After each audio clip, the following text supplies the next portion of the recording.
Shalom, selamat pagi Bapak Ibu Saudara yang terkasih dalam Tuhan Yesus Kristus. Selamat pagi, mari sebelum kita beraktivitas kita awali pagi ini dengan renungan firman Tuhan. Mari kita berdoa. Tuhan Yesus yang baik, kami bersyukur pagi ini kami mendapat sekali lagi kesempatan untuk bangun pagi.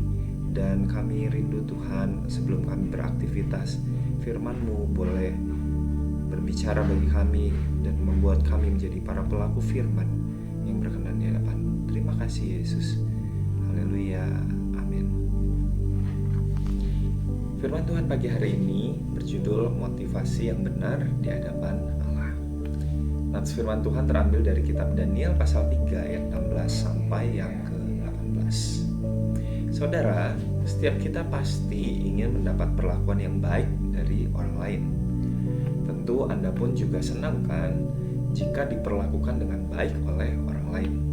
Saya pun demikian. Seperti pesan Paulus dalam Galatia 6 ayat 9, janganlah jemu-jemu untuk berbuat baik. Namun karena tabiat dosa, seringkali perbuatan baik itu dilakukan atas dasar motivasi atau itikat yang salah. Seperti peribahasa mengatakan, ada udang di balik batu, ada gula, ada semut. Perbuatan baik seseorang tak jarang yang diwarnai oleh motivasi yang tidak benar. Motivasi adalah sebuah dorongan atau alasan seseorang untuk melakukan sesuatu. Contoh motivasi yang benar diantaranya seperti seorang murid yang belajar dengan serius untuk mendapatkan nilai terbaik, atau seorang kepala keluarga yang bekerja lembur membanting tulang dengan semangat 45 untuk menghidupi keluarganya. Namun saudara, ada juga banyak di luar sana motivasi-motivasi yang salah di balik berbagai perbuatan yang nampaknya mulia.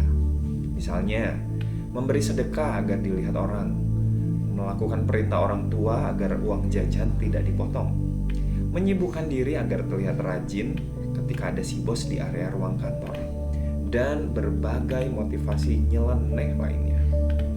Apakah motivasi seperti ini pernah ada di dalam benak Anda? Mari kita evaluasi setiap motivasi yang ada dalam hati kita sebelum kita melakukan sesuatu.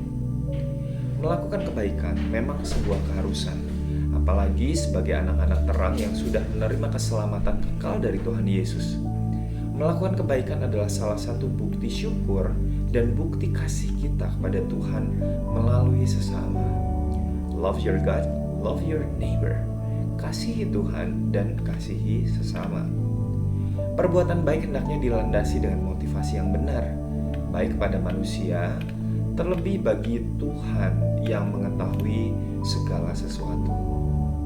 Berpijak pada nas Alkitab pada hari ini yang terambil dari kitab Daniel, kala itu Sadra, Mesak, dan Abednego diperhadapkan dengan situasi yang sulit. Dipaksa untuk menyangkal imannya, namun mereka mengambil sikap yang tegas.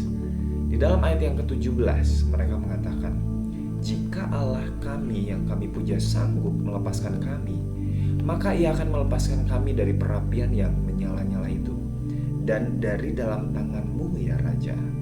Tetapi seandainya tidak, hendaklah Tuanku mengetahui ya Raja, bahwa kami tidak akan memuja dewa Tuanku dan tidak akan menyembah patung emas yang Tuanku dirikan itu.